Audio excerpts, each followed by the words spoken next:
Welcome to trigger with Sundar. ఇవాళ మన స్టూడియోలో ఉన్నారు ప్రముఖ యాక్టివిస్ట్ దేవి గారు. ఆమెతో మాట్లాడదాం. నమస్తే అండి. ఈ భావోద్వేగ రాజకీయాలు ఈ మధ్యకాలంలో అది బాగా వినిపిస్తున్న డైలాగ్. ఏంది భావోద్వేగ రాజకీయాలు? ఏం నడుస్తున్నాయి భారతదేశంలో? అసలు ఎట్టు తీసుకెళ్తున్నాయి భారత రాజకీయాలని, భారతదేశ ప్రజల్ని? భావోద్వేగ రాజకీయాల యొక్క అవసరము లేకపోతే మొబిలైజింగ్ ప్యాషన్స్, దీనికి సంబంధించిన విశ్లేషణలు ఫ్యాసిస్ట్ జర్మనీ తర్వాత చాలా పెద్ద ఎత్తున రాజకీయ విశ్లేషణలో భాగంగాను, మానసిక విశ్లేషణలో భాగంగాను కూడా జరిగాయి. అంటే ఏ ప్రాతిపదిక మీద ఏ భావోద్వేగాల్లో కొట్టుకుపోయి సమూహాలకు సమూహాలు, ఒక జాతి మొత్తం కొట్టుకుపోయి ఇటువంటి 10 కోట్ల మందిని 12 కోట్ల మందిని ఊచకోత కోసే ఒక నాయకుడిని సృష్టించాయి. అది కదా భావోద్వేగాలు ఎంత తీవ్రంగా, ఎంత ఏ నేరాన్నైనా ఏ దారుణాన్ని సమర్థించే దశకి ఎట్లా చేరాయి అనేది రాజకీయాల్లో కానీ మానసిక శాస్త్రపరంగా కానీ చాలా ఇంట్రెస్టింగ్ ఫ్యాక్టర్గా.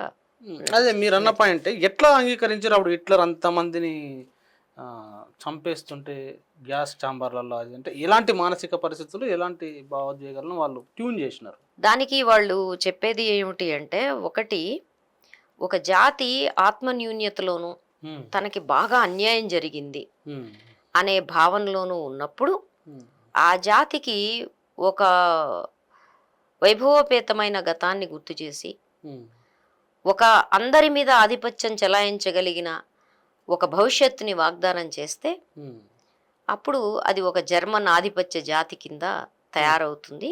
దాని ఆధారం మీద, ఆ కళ ఆధారం మీద ఈ నియంతలు, నిరంకుశ పాలనలు మొదలవుతాయి అనేది. అవన్నీ ఇన్ఫీరియారిటీ నుంచి వస్తాయా? అంతేగా. ఇప్పుడు చూడండి, మన దేశంలో 1000 ఏళ్ళు ముస్లింలు పరిపాలించారు, ఆ తర్వాత బ్రిటిష్ వాళ్ళు పరిపాలించారు, వాళ్ళు వీళ్ళు కలిపి 1000 ఏళ్ళు. వీళ్ళు మన మతం కాదు. సరే, హిందూ మతమా, ఎన్ని మతాలు ఉన్నాయి ఇందులో, అది వేరే సంగతి, అది వేరే చర్చ.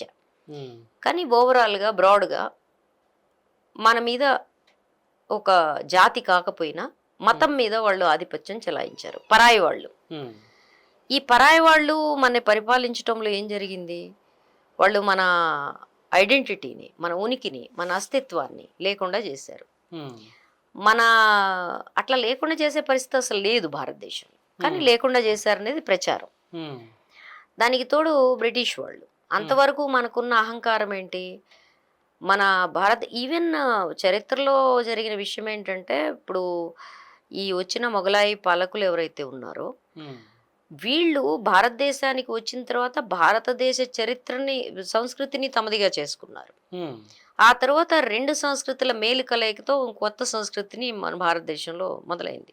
మన భాషా పదాలతో సహా, ఆచారాల అలవాట్లతో సహా అనేక మేలు కలయికలు జరిగాయి.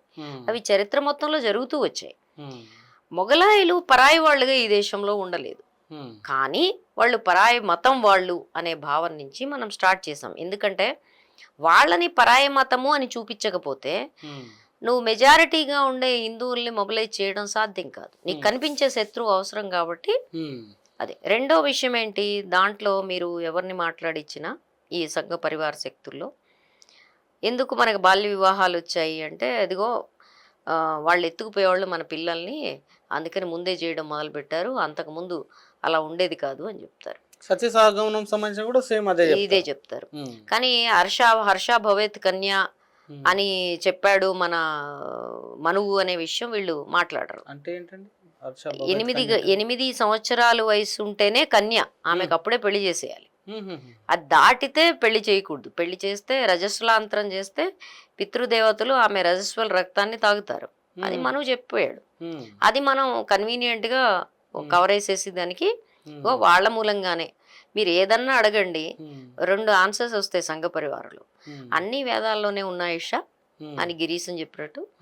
రెండోది ఏంటి, అసలు మన దురాచారాలు మొత్తానికి కారణం ఎవడరా దునియాలో అంటే ముస్లిం పరిపాలకులు. ఈ 2 ఆన్సర్స్ వస్తాయి. తాళిబొట్టు ఎందుకు ఉంది అని, అంతకుముందు ఉండేది కాదు, మన ఆడపిల్లలను వాళ్ళు ఎత్తుకుపోతుంటే అది గుర్తు కోసం తాళిబొట్టు వేశారు అని. నాకు పెద్దగా నవ్వొచ్చే విషయం ఈ ఆర్గ్యుమెంట్లో ఏంటంటే, వాళ్ళెంత బుద్ధిమంతులు, వాళ్ళెంత మంచోళ్ళు చూడు. అసలు తాళిబొట్టు చూడగానే అమ్మా నీకు పెళ్ళయింది అని గౌరవ మర్యాదలతో వెళ్ళిపోయేవాళ్ళు, ఎత్తుకుపోయేవాళ్ళు కూడా. అంతే కదండి, మర్యాదస్తులే కదా మరి. ఇప్పుడు సీతనెత్తుకుపోయిన రావణాసురుడు కంటే మర్యాదస్తులే, కీచకుడు కంటే మర్యాదస్తులే, అవునా కాదా? ఆ మాటకు వస్తే బిల్కిస్ బానో నిందితుల కంటే మర్యాదస్తులే. ఇంకా చెప్పాలంటే ఆశారాం దగ్గర నుంచి డేరా బాబా వరకు కంటే కూడా వాళ్ళు చాలా మర్యాదస్తులు కదా. కాబట్టి అక్కడ నుంచి మొదలు పెడితే చెప్పొచ్చే విషయం ఏంటంటే మన స్త్రీలని అవమానపరిచారు. ఇక్కడి నుంచి మన జాతి ఆధిక్యత అంటే మనం అప్పటి నుంచి అసలు ప్రపంచానికి వెలుగు చూపించాం, విశ్వగురువులం మనం. అట్లాంటిది మన మీద వేడేవాడు పెత్తనం చేయడం ఏంటి? బ్రిటిష్ వాడితో ఉండే పంచాయతీ తక్కువ, ఎందుకంటే బ్రిటిష్ వాళ్ళు ఒక మెజారిటీ ఆధిక్యంలో ఉన్న వాళ్ళని మొబిలైజ్ చేయడానికి అవసరమైనంత సంఖ్య వాళ్ళకి లేదు. లేకపోతే క్రిస్టియానిటీకి వ్యతిరేకంగా చేసేవాళ్ళు ఇదే. కాబట్టి ఫస్ట్ టార్గెట్లో సంఘ పరివారానికి ముస్లిమ్స్ ఉంటారు, సెకండ్ టార్గెట్లో క్రిస్టియన్స్ ఉంటారు. అంటే మొత్తం చరిత్రను చూసినప్పుడు ఈ మొఘలాయిల కాలంలో కానీ, తర్వాత క్రిస్టియన్ పాలనలో కానీ, ముస్లిం పాలన కానీ, వీళ్ళ మంత్రులు ఈ మంత్రివర్గ గణాలంతా కూడా మళ్ళీ హిందూ పరివారమే ఉంటుంది కదా. ఇప్పుడు మొఘలాయి పరిపాలకులకి అందరికీ దాదాపుగా హిందూ రాజపుత్రులే సేనాధ్యక్షులుగాను ఉన్నారు. అంతేకాకుండా మంత్రులు, అంతేకాకుండా వివాహ సంబంధాలు పెట్టుకున్నారు విపరీతంగా. వీళ్ళు వివాహ సంబంధాలని ఆఫర్ చేశారు, ఇవన్నీ జరిగాయి. ఆ తర్వాత మీకు ఛత్రపతి శివాజీ సైన్యాధిపతితో సహా ముస్లిమ్స్ ఉండేవాళ్ళు.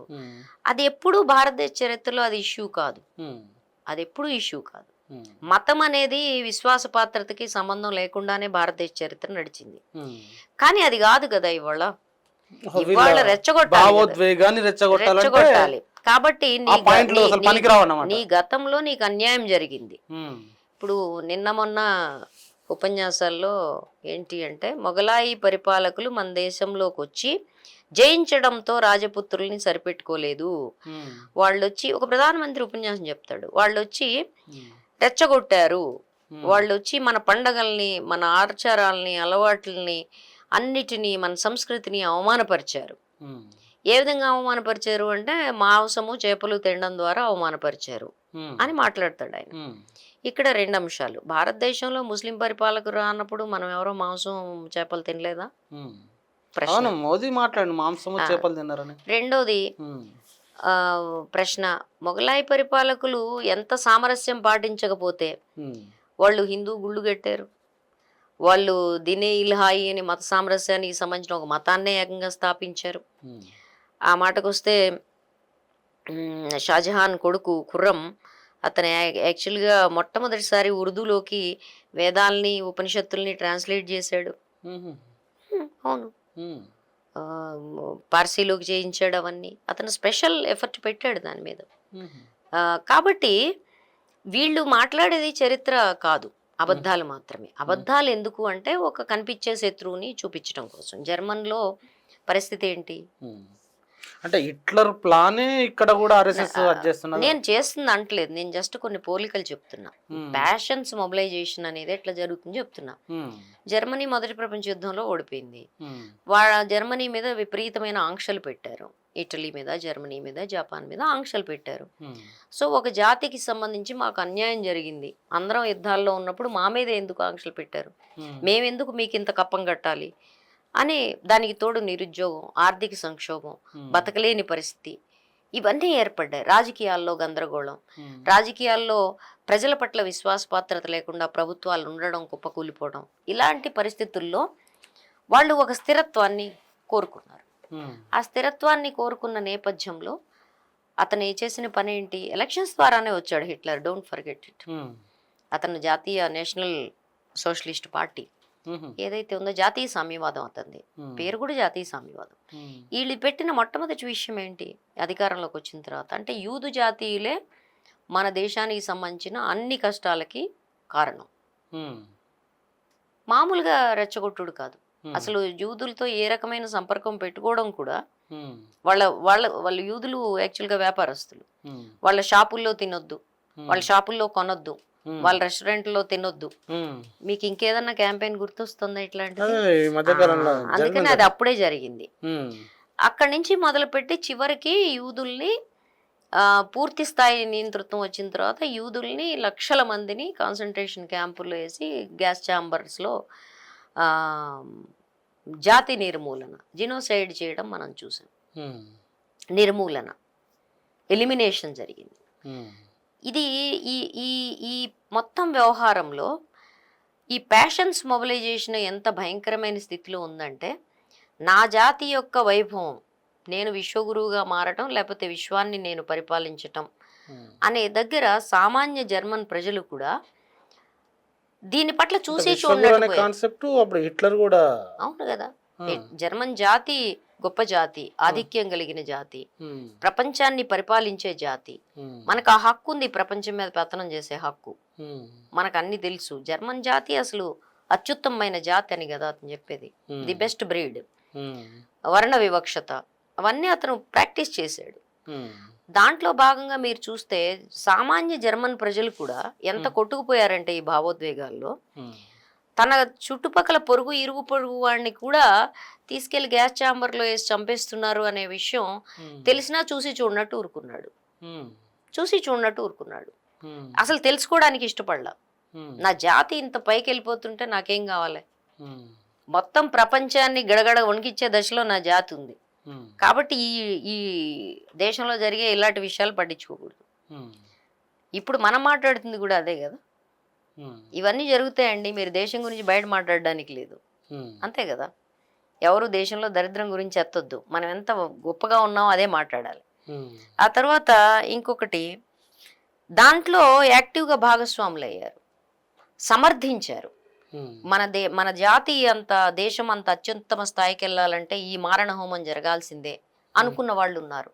అది మొబిలైజేషన్ ఆఫ్ ప్యాషన్స్.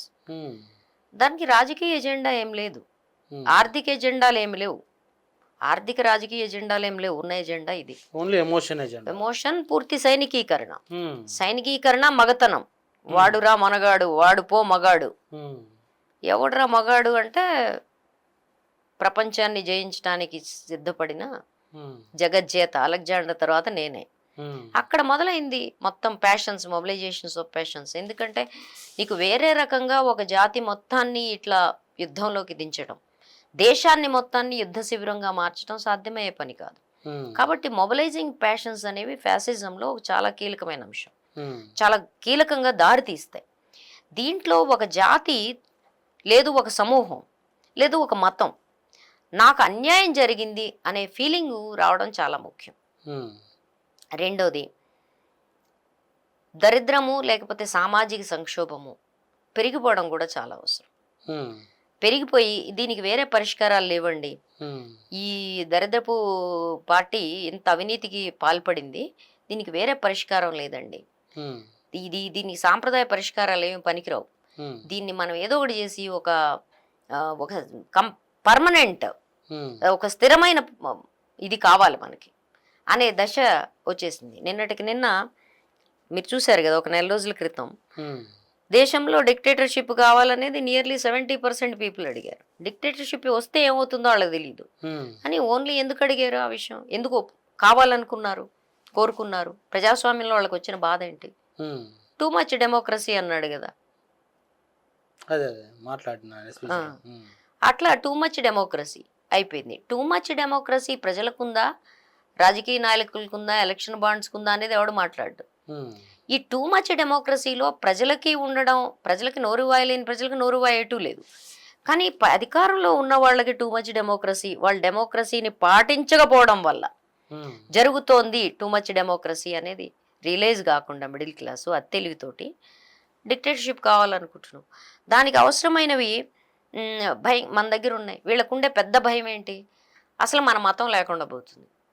మా ప్రపంచంలో ఇక్కడ చాలా మీరు ఇదివరకు చెప్పిన దాంట్లో ఇప్పుడు కూడా ఒక 1000 ఏళ్ళు పరాయి మతాలు పరిపాలిస్తే భారతదేశాన్ని అప్పుడు ఎవరు మతం సంబంధించి పోతుందని ప్రమాదంలో లేదు, హిందూ ప్రమాదంలో లేదు. ఇప్పుడే 14 నుంచే ప్రమాదంలో. ఎందుకు అట్లా? ఆ భాష, ఆ భయం లేకపోతే, హిందువులు ప్రమాదంలో ఉన్నారనే భయం లేకపోతే నువ్వు ఈ భావోద్వేగాలను అసలు సమీకరించలేవు. అందుకని భావోద్వేగాల సమీకరణలో కీలకమైంది నీకు అసలు ముందు భయాన్ని కలిగించడం. ఇప్పుడు కార్పొరేట్ పాలసీ అదేనండి, నీకు షర్ట్ అవసరం ఉండటం వల్ల వాడు షర్ట్ అమ్మడు, నీకు షర్ట్ యొక్క అవసరాన్ని వాడు సృష్టిస్తాడు. అట్లనే నీకు ఒక ప్రమాదం ఉండడం వల్ల అది ప్రమాదం కాదు, నీకు ప్రమాదం ఉందనే భయం కలిగించడం ద్వారా దాన్ని పరిష్కారం చెప్తాడు. అది భావోద్వేగాల సమీకరణ. తర్వాత నేను ఒంటరిపాటు అయిపోయాను. ఇప్పుడు సెల్ ఫోన్ కావచ్చు, మన టెక్నాలజీ ఫలితంగా నిజంగానే మిడిల్ క్లాసు ఎక్కువ జనాభా ఐసోలేషన్కి గురవుతుంది. నేను అసలు సమూహంలో భాగం కావాలి. మనిషి సంఘజీవి, నేను సమూహంలో భాగం కావాలి. ఎట్లాంటి సమూహం? ఒక శక్తివంతమైన సమూహంలో భాగం కావాలి. ఈ శక్తివంతమైన సమూహాన్ని ఎవరిస్తారు? వ్యక్తిగతమైన స్వేచ్ఛ, వ్యక్తిగతమైన అభివృద్ధి మాట్లాడే వాళ్ళు ఇస్తారా? కాబట్టి నువ్వు ఒక సమూహం కూడా కాదది, ఒక మోకలో భాగం కావాలి. అది చాలా ఇంపార్టెంట్గా ఫీల్ అవు. ఈ మోకలో భాగస్వామ్యం కావడమే నువ్వు చూస్తావు హిందుత్వలో. ఇక్కడ మనం ఇంట్లో చేసుకునే పూజలన్నీ బజారుకి ఎక్కటం, అది సమూహంలో భాగం కావటం. దాంట్లో భక్తి ఏమి ఉండదు, నువ్వు సమూహంలో మందలో భాగం అవుతావు అంతే. అది చాలా ఇంపార్టెంట్, ఒక ఐడెంటిటీ అది. అప్పుడు నిన్ను నువ్వు చాలా సర్వశక్తివంతుడిగా అనుకుంటావు. ఒంటరిగా నువ్వు పిల్లిలాగా వెళ్ళిపోయేవాడివి, నువ్వు 10 మందిలో చేరి అక్కడ మొదలు పెట్టగానే నువ్వు ఎంత సర్వశక్తివంతుడు అవుతావు. నువ్వు కారు ఆపి రోడ్డు మీద వాడు ఫండ్ ఇవ్వకపోతే కారు అద్దాలు పగలగొట్టేంత శక్తివంతుడు అవుతావు. అది ఒక ఫాల్స్ శక్తిని, అంటే శక్తి ఉన్నది, నాకు చేతిలో అధికారం ఉందనే ఒక ఫీలింగ్ని అది ఇస్తుంది. దానికి తోడు మనకి కుటుంబాల్లో ఉండే సాంప్రదాయకమైన అథారిటీ పర్సన్ అంటారు, అది మిస్ అవ్వడం కూడా. దాని నుంచి ఒక పెద్ద ఉండాలి, ఎవరు ఉండాలి, అతని వైపు నేను చూడాలి. ఎందుకంటే మనకి సమాజంలో ఆదర్శం లేకుండా పోయింది యూత్కి. ఎవడో ఒకడు ఉండాలి అక్కడ. ఎవడు మనకు ఆదర్శం? వాడు కావాలి. తర్వాత ఈ సమర్థమైన నాయకుడు ఒకడు రావాలి. మనకి హీరోయిజం అంతా పుట్టేది ఇందులోంచే కదా. సో సమర్థమైన నాయకుడు రావాలి, ఒక హీరో.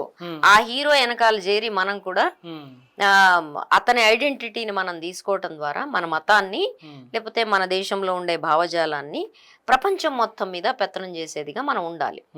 అంటే వాడెవడో ఎలన్ మస్కో లేకపోతే ఇంకొకడో కార్పొరేట్ వాడు ఉండేదేంటి, మన అదానీలు అంబానీలు ప్రపంచాన్ని లూటీ చేయాలి, అది మన ఆదర్శం. ఎందుకు ఓన్లీ ఇప్పుడు ఈ ఆర్గ్యుమెంట్ వినిపిస్తుందండి, ఆదాని అంబానీలు సంపాదిస్తే మీకు వచ్చిన ప్రాబ్లం ఏంది అని ఆర్గ్యుమెంట్ బహిరంగంగా పెడుతున్నారు. సరే, అదొక భాగం. రెండోది ఏంటి, మనము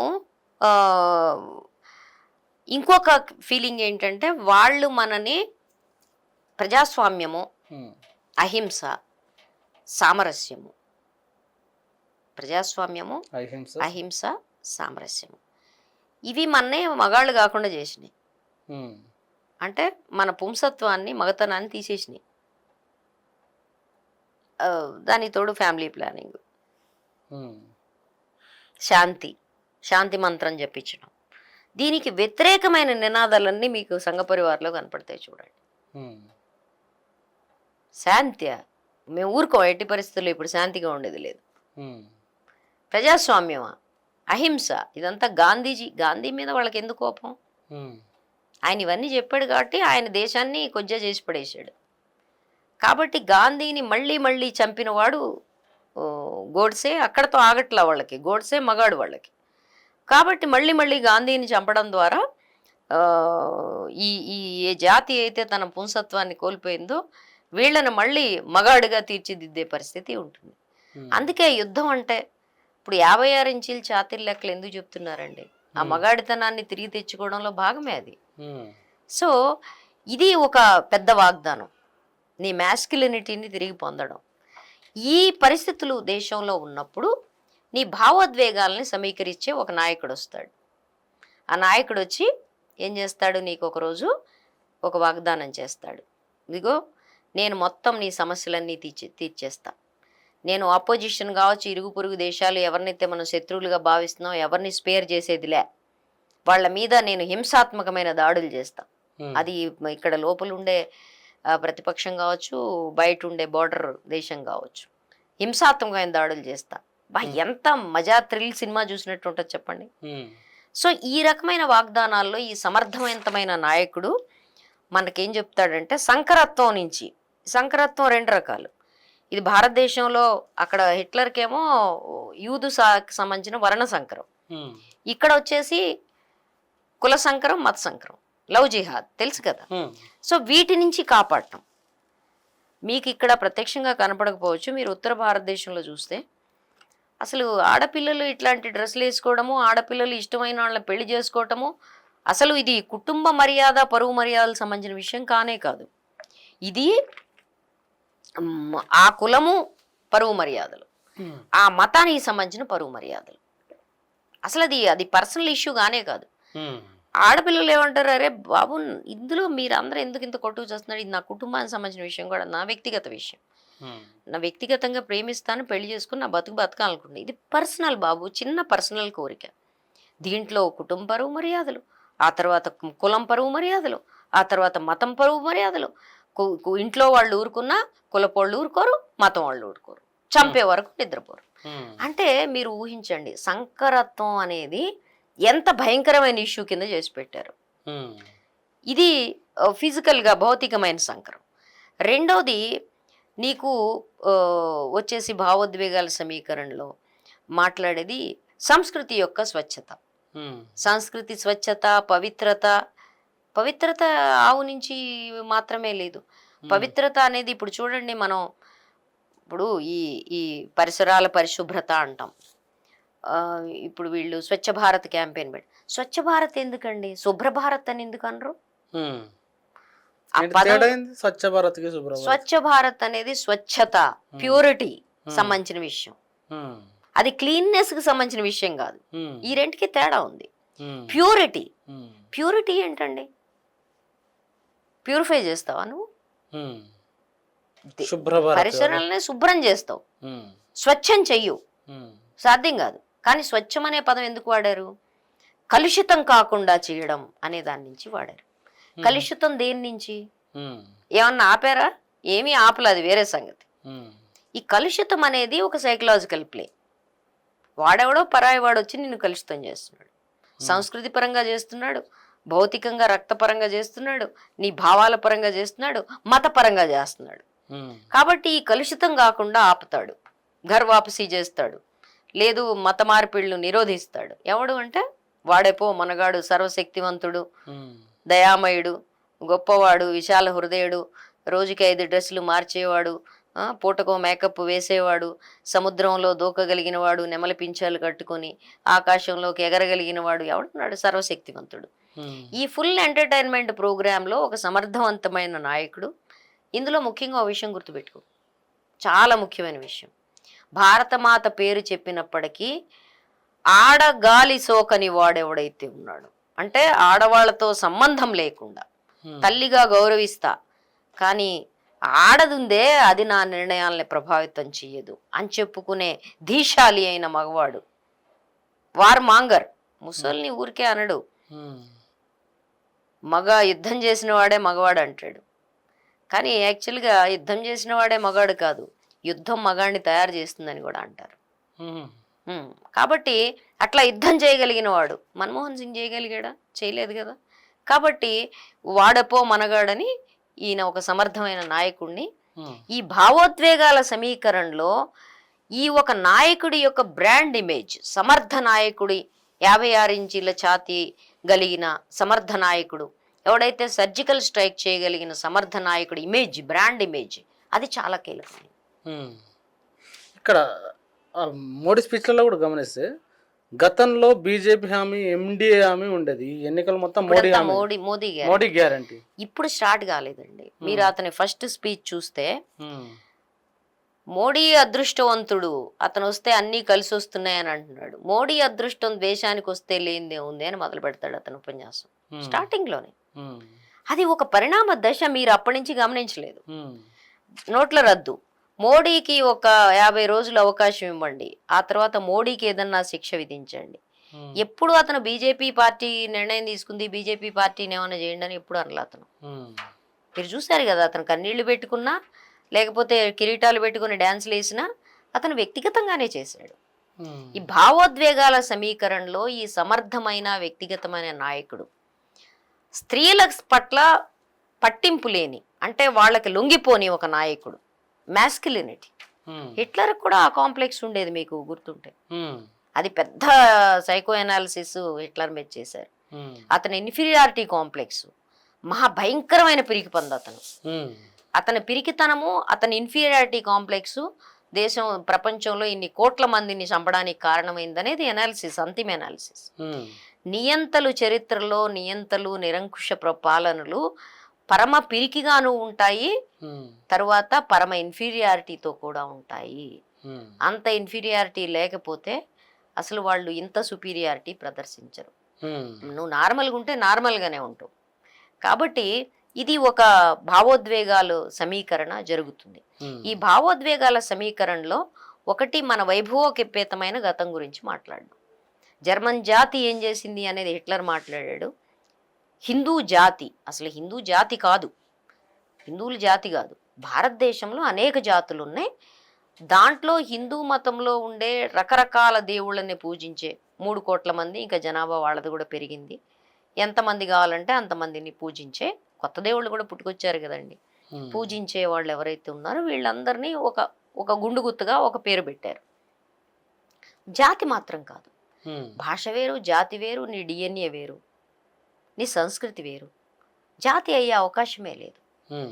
ఇట్లాంటి దాన్ని హిందూ జాతి యునైటెడ్ అందరినీ వచ్చి అతను ఏకం చేస్తాడు ఒక సమర్థ నాయకుడు. ప్రపంచానికి అల్లాయే దేవుడు అని ఒక ఆయన అంటాడు, యేసుక్రీస్తు మాత్రమే రక్షించగలడు పాపులని ఒక ఆయన అంటాడు. అట్టనే మనకి హిందూ మతంలో యుగ యుగానికి ఒకడు ధర్మ సంస్థాపనార్థాయ పుడతా ఉంటాడు అనేది. ఇప్పుడు ఈయనకి ఆయన అవతార పురుషుడు అనుకుంటున్నాడు కదా, మీకు తెలుసు కదా ఆ విషయం. ఆయన అవతార పురుషుడు అని ఆల్రెడీ అందరూ డిక్లేర్ చేస్తారు. కాబట్టి ఈ అవతార పురుషుడు వచ్చి భారతదేశంలో ప్యాషన్స్ని మొబలైజ్ చేయడానికి అతను పేషెన్స్ని మాత్రమే వాడుకుంటాడు. ఇది అంతిమంగా నిరంకుశత్వం వైపు ఇప్పుడు ఆల్రెడీ ఉంది, ఫుల్ బ్లోన్ అప్ నిరంకుశత్వం వైపు వెళ్తుంది రేపు ఎలక్షన్స్ అయిపోయిన తర్వాత. వస్తే ఈ ప్రమాదాన్ని ఎంతవరకు కనిపెడతారు అది వేరే సంగతి.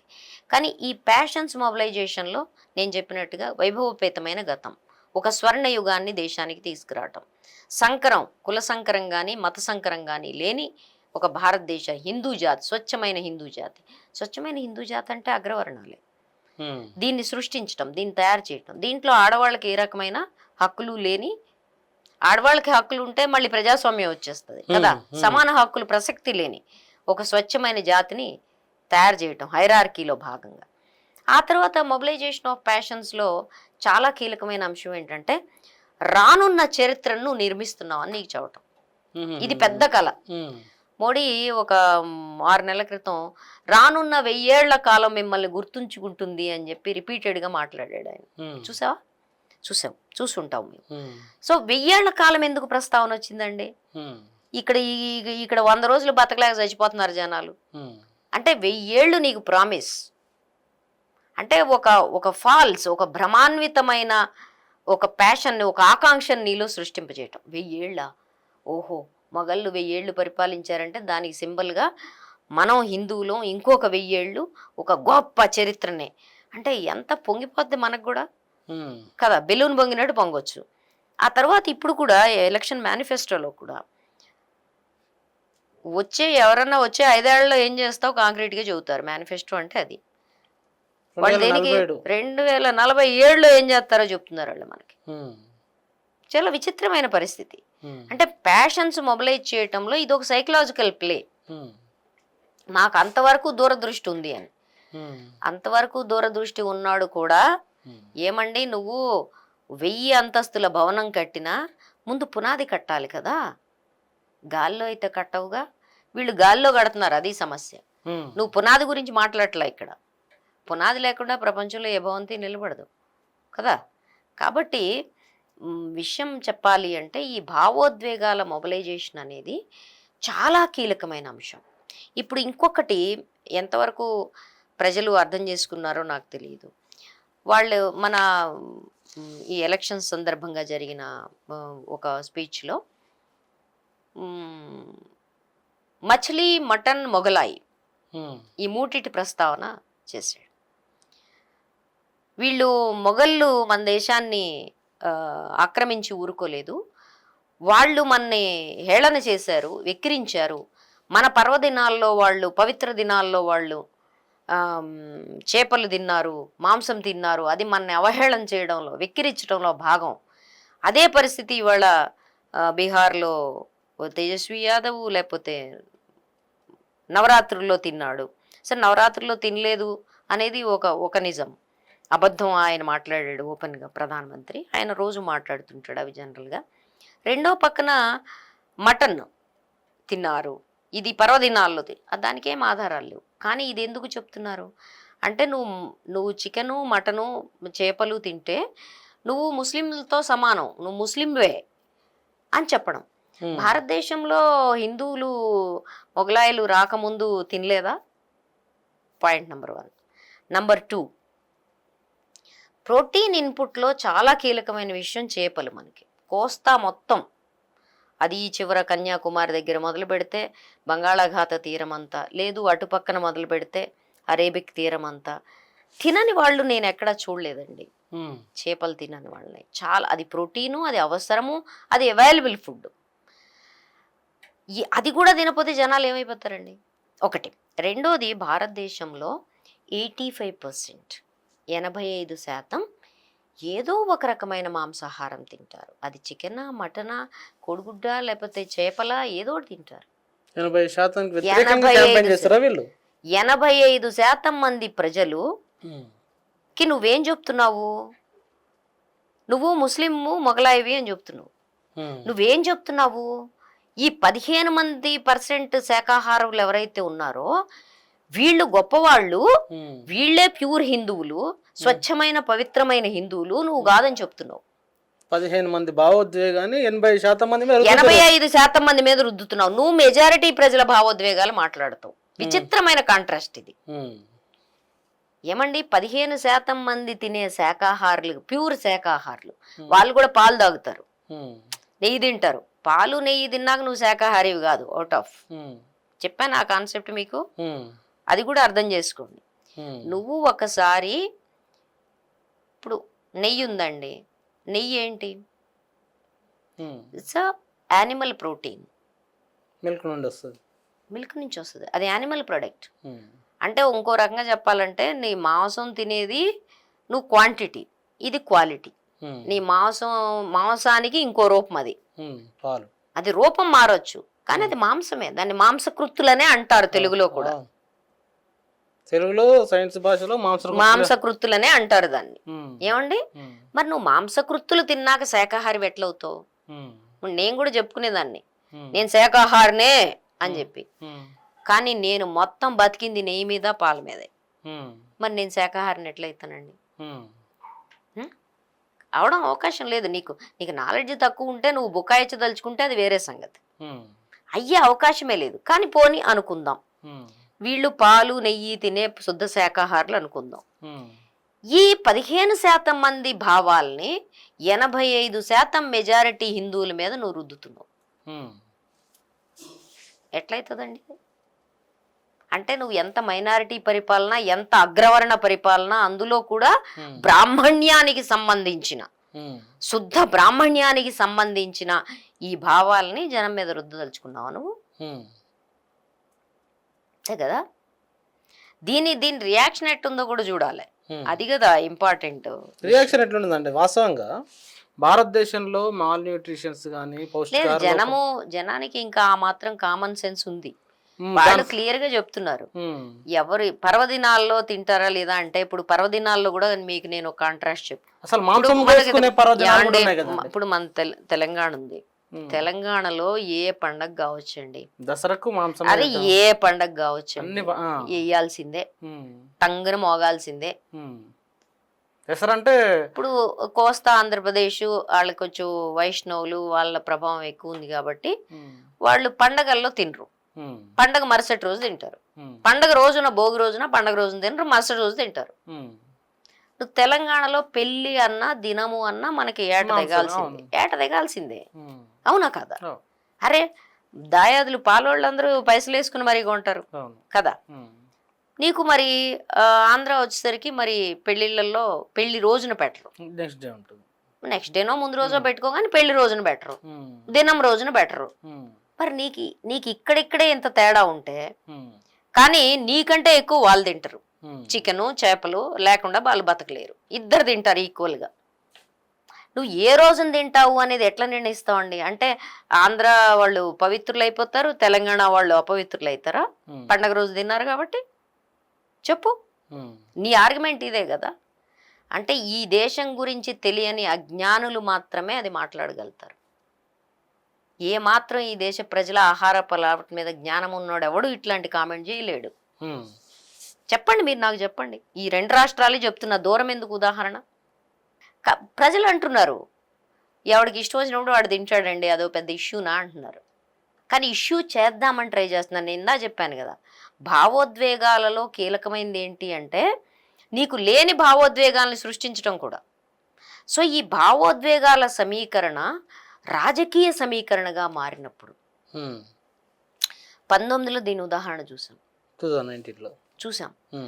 నీకు తినటానికి లేదురా ఓటెందుకు వేస్తున్నావు అంటే మన దేశ ప్రతిష్ట ఇది మాట్లాడుతున్నారు. ఈ దేశ ప్రతిష్టలో ఈ ఎలక్షన్ క్యాంపెయిన్ మొత్తంలో మీరు చూస్తారు, అరే పూరే దునియా మే హమారా ఢంకా బజరా హై, ఇది ప్రధానమంత్రి చెప్తాడు. మన నగారా మోగుతోందంట. ఏమి డంకా మోగిస్తున్నావు? పోయి మన డప్పు ఏం కొడుతున్నావు? నువ్వు మొబలైజ్ చేసిన జనాన్ని దగ్గర ఉపన్యాసం చెప్పొచ్చి ఏం మోగిస్తున్నావు? నీకు ఇవాళ మొత్తం మీడియా, గ్లోబల్ మీడియా నీ మీద ఏం రాస్తోంది? నీ ప్రెస్ ఫ్రీడమ్ మీద ఏం రాస్తోంది? నీ ప్రతిపక్ష నేతల్ని అరెస్ట్ చేయటం మీద ఏం రాస్తోంది వాళ్ళ గ్లోబల్ మీడియా? భారతదేశంలో ప్రజాస్వామ్యం అడుగంటిపోయే దశలో ఉందని రాస్తున్నారు. కానీ డంకా బజరాయ్ అని నువ్వు చెప్తున్నావు. వాడెవరితోనో కాలు మొక్కించుకొని ఇల్యూజన్స్ క్రియేట్ చేయటం, భ్రమల్ని క్రియేట్ చేయటం. అంటే మన ఇంద్రజాలికుడు కనికట్టు చేస్తాడు కదా, మన మన మన ఊర్లలో ఇంద్రజాలం చేసేవాళ్ళు మనకి చాలామంది ఉన్నారు. అట్లా చేసేవాళ్ళు, సాముగరిడీలు చేసేవాళ్ళు, గారడీ చేసేవాళ్ళు, కనికట్టు చేసేవాళ్ళు, వాళ్ళందరూ చేసే పని రాజకీయాల్లో పెద్ద ఎత్తున చేస్తున్నాం. సో ఈ నేపథ్యంలో భావోద్వేగాలు అనేవి ఒక పొలిటికల్ ఇష్యూగా మారిపోయినప్పుడు, వాస్తవమైన అంశాలు మరుగుపడినప్పుడు మొత్తం దేశం ఒక ప్రమాదకర స్థితికి, ఒక మానియా స్థితికి నెట్టబడుతుంది. అందుకనే ఇక్కడ చిన్న ఇంటరప్షన్, బీజేపీ వాళ్ళంతానేమో ఒకటి మాట్లాడుతుంటే మోడీ ఇంకోటి మాట్లాడుతున్నారు. ఈ మధ్యకాలంలో ప్రజాస్వామ్యం గురించి బీజేపీ వాళ్ళు ఏమో ఒక తీరుగా మాట్లాడుతుంటే, నియంతృత్వం వైపు ఒక గొప్ప లీడర్ ఉండాలి, ఒక గొప్ప పవర్ ఉంటే నడుస్తాను బీజేపీ మొత్తం మాట్లాడుతుంటే, మోడీ ప్రజాస్వామ్యానికి భారతదేశమే పుట్టిల్లు అంటున్నారు.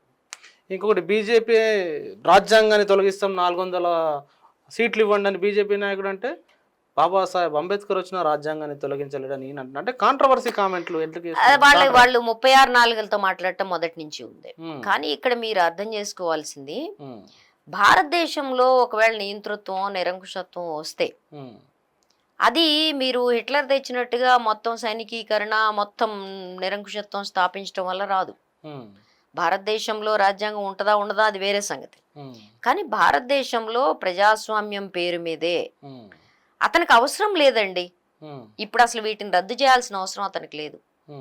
మీకు చెప్పాల్సిన విషయం అది. నేను ఇప్పుడు ఈడీ నీ పక్కన ఉంది, ఈసీ నీ పక్కన ఉంది, ఐఐటి నీ పక్కన ఉంది, అన్ని రకాల దాడులు నీ పక్కన ఉన్నాయి. మిలిటరీ కూడా రేపెల్లుండిలో గుంజుకొస్తావు దీంట్లోకి. ఇన్ని నీ పక్కన ఉన్నప్పుడు నియంతలు కూడా స్మార్ట్ అయినారండి. నియంతలు స్మార్ట్ లేకుండా రఫ్ ఉన్నప్పుడు హిట్లరు, ముసోలిని. కానీ ఇప్పుడు వాళ్ళు స్మార్ట్ అవరా? నీ చేతిలో స్మార్ట్ ఫోన్ వస్తే వాళ్ళ బుర్రలో స్మార్ట్ ఫోన్ రాదా? సో స్మార్ట్ అయినారు. ఈ స్మార్ట్నెస్ లో నువ్వు ప్రజాస్వామ్యమే మాట్లాడుతావు, ప్రజాస్వామ్యం గురించే మాట్లాడుతావు.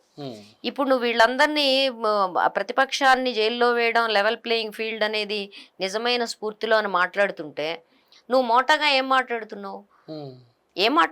నీ ఎదురుగా ఏకనాథ్ షిండేతో సహా హేమంత్ బిశ్వాస్ వరకు అవినీతి పరులందరినీ ఎదురుగా కూర్చోబెట్టుకుని, నేను అవినీతి మీద రాజీ లేని పోరాటం చేస్తాను, అందుకే నేను వీళ్ళని జైల్లో పెట్టాను అని నువ్వు మాట్లాడగలుగుతున్నావు. అంటే నువ్వు దాన్ని అర్థం చేసుకో, ఎంత భావోద్వేగాలు, ఎంత అబద్ధాల మీద కేంద్రీకరించిన భావోద్వేగాలను రెచ్చగొట్టడంలో వాళ్ళు సక్సెస్ అవుతున్నారనేది. వాళ్ళు ప్రజాస్వామ్యం అనే దాన్ని మొత్తం డొల్ల చేసేసి ఆ ప్రజాస్వామ్యం యొక్క ఫ్రేమ్ ఉంచుతారు. ఆ ఫ్రేమ్ ఉంచడం కోసమే India is mother of democracy అంటావు.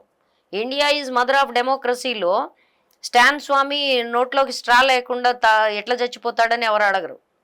నీ నీ మదర్ ఆఫ్ డెమోక్రసీలో ఒక్కొక్క వ్యక్తి 90% వికలాంగుడైన డాక్టర్ సాయిబాబా 10 ఏళ్ల పాటు జైల్లో ఎందుకు ఉంటాడని ఎవరు అడగరు. నీ నీ డొల్లతనం అక్కడ కనపడుతుంది, నీ సంస్థల యొక్క నిర్వీర్యం అవడం అక్కడ కనపడుతుంది. ఆయనకి ఏం అవసరం అండి ఇప్పుడు వేరే డిక్టేటర్షిప్ తీసుకురావడానికి? నేను అనుకోవటం లేదు. భారతదేశంలో ఆ తరహా పాత తరహా పరిపాలనలు రావు. స్మార్ట్ నియంతృత్వం నడుస్తుంది, స్మార్ట్ భావోద్వేగాల మీద ఆడుకునే నియంతృత్వం నడుస్తుంది. దానికి వాళ్ళకి ఐటీ సైన్స్ సిద్ధంగా ఉంది, దానికి వాళ్ళ టెక్నాలజీ సిద్ధంగా ఉంది, దానికి వాళ్ళ కార్పొరేట్స్ సిద్ధంగా ఉన్నాయి. ఈ కార్పొరేట్స్ కూడా చాలా ఇంట్రెస్టింగ్. ఎందుకంటే వీళ్ళేమో పాత భావాల్ని మొత్తం ముందు తీసుకుపోతాం అంటుంటే, కార్పొరేట్లు అంటే అడ్వాన్స్ టెక్నాలజీ కదా, రెండింటికి ఎట్లా లింక్ కుదిరింది, లంకే కుదిరింది? కార్పొరేట్లు వాళ్ళ పని పద్ధతిలో, వాళ్ళ బిజినెస్ ప్లాన్లో, వాళ్ళ ఇన్నోవేషన్స్లో, లేదు వాళ్ళ కొత్త ప్రొడక్ట్స్ తీసుకురావడంలో ఒక్క మిల్లీమీటర్ కూడా కాంప్రమైజ్ కాకుండా సైంటిఫిక్ మెథడ్స్ వాడతారు, సైన్స్ని వాడతారు. వాళ్ళ మార్కెట్ అనాలిసిస్లో సైన్స్ వాడతారు, ఎక్కడ తేడా రానివ్వరు.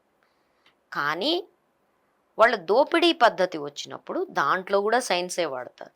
ఆ సైన్స్ ఏమిటి అంటే, మైకోవిస్కి లెనిన్ కావ్యం రాశాడు. ధనస్వామ్యం దేన్ని నమ్ముతుంది అని మొదలుపెట్టి అతను చెప్తూ ఉంటాడు. ధనస్వామ్యం అన్నిటినీ అమ్ముతుంది మతంతో సహా అని చెప్తూ, చివరికి ఏమీ దొరకకపోతే పవిత్రాత్మ తోక చివర ఏకలు అమ్ముతుంది అని చెప్తాడు. అంటే ఈ దేన్నైనా అమ్ముతుంది. ఈ దేన్నైనా అమ్మడంలో మతాన్ని అమ్మడం, మోడీని అమ్మడం మంచి లాభసాటిగా ఉంటే అదే అమ్ముతుంది. ఇప్పుడు నీ పుష్కరాల దగ్గర నుంచి కుంభమేళాల వరకు మతం అనేది ఓ పబ్లిక్ ఈవెంట్గా మారిందనుకోండి. ఈ పబ్లిక్ ఈవెంట్ అంతా క్యాష్ చేసుకోవడంలో కార్పొరేటైజేషన్ ఉంటుంది ఒకటి. అంటే మతం అనేది ఒక తనంతట తానే ఒక కార్పొరేట్ శక్తులకి ఒక అడ్డగా మారింది. ఇది point number 1. Number 2, Manmohan Singh ఉదారవాద ఆర్థిక విధానాలు ఒక 20 ఏళ్ల పాటు కార్పొరేట్లు బాగా బలవటానికి దోహదం చేసే, బాగా సంపాదించుకున్నారు. అయిపోయింది, మిడిల్ క్లాస్ కూడా లాభపడ్డారు. కానీ ఈ సంపాదించుకున్నది సరిపోతుందా? ఇప్పుడు నేను ఇంత పరిగెత్తానండి, ఇక్కడ ఆగిపోతానా? ఆగిపోను కదా. మళ్ళీ ఈ పెట్టుబడి పెట్టి ఈ అక్యుములేషన్ ఆఫ్ వెల్త్ ఏదైతే ఉందో దీన్ని మరింత పెట్టుబడి పెట్టడమే కార్పొరేట్స్ యొక్క ధ్యేయం. ఇది పెట్టడానికి మన్మోహన్ సింగ్ సరిపోడు, కాంగ్రెస్ పార్టీ సరిపోదు. వాళ్ళకి ఇంకెక్కడో స్వతంత్రోద్యమము, ప్రజలు, దానికి తాలూకు ఛాయలు మిగిలి ఉన్నాయి.